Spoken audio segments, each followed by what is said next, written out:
house. So I'm going to show you where this garden is going from the beginning, the raw picture of how it looked like, to the work that was put in to make the garden to where it is right now. So the beginning of it did not look very inspiring. It was compacted, there was a lot of snow, the tree, everything just looked deserted. And one thing that kept me going was this hope that from this thing we are going to pull out something. And this is what happened. And eventually, little by little, in the beginning, I began pruning the shrubs that were there and just trying to make some concept of what am I going to do in this garden. Hitherto, I was working on a balcony, and it was very manageable, very little space, and I was limited in as much as how much plants I can put in the garden and so forth. So this is the first year of my gardening journey, and I have very few tools. This tool that I bought for myself is the pick, which I bought, and then the shovel and the rake I was given as a gift. So these are my three most important tools, as well as shears. I have a shears and another big shears. So those are my three big tools. So it was a big challenge working in the garden with the bare minimum, and also on a very limited budget. So much of the things I'm doing in this garden, you're so-called learn as you do. So this is what we're going to do.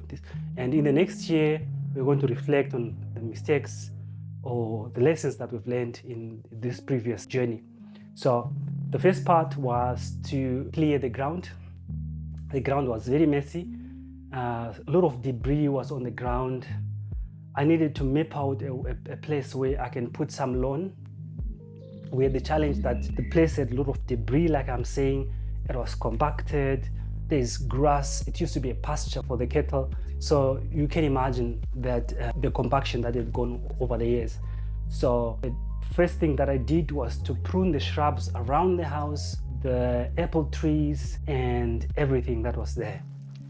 Then secondly, after doing that, I then went on to create the first foundation, or the first place, the first landing place outside our back door, because we always bring in a lot of dust and debris and mud inside the house. So the first thing was to try to create a place where we can put our clothes, relax, and so forth.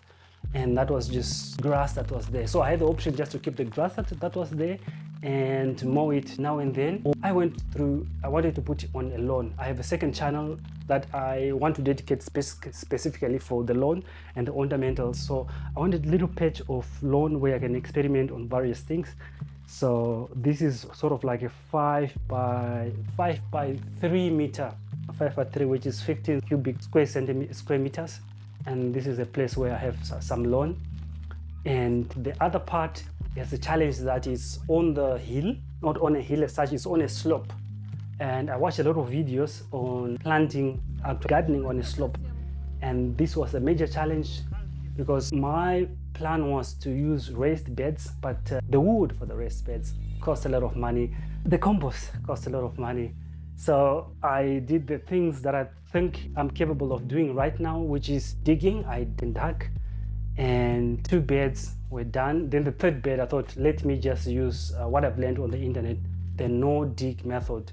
So this is the place where I put cardboard on the floor. I struggled to come to terms with putting cardboard on the floor. All the things that come around it is associated with chemicals and so forth.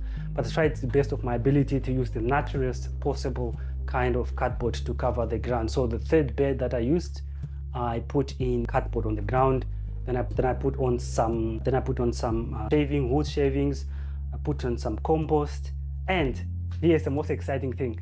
Our landlord owns cattle. So these cattle come around here almost every day at a specific hour to graze, and from there they get compost. I got some compost from them, and which is something I used on this raised bed. It's not yet finished. I don't have an idea what I'm going to plant there, but I'm going to see what I'm going to do.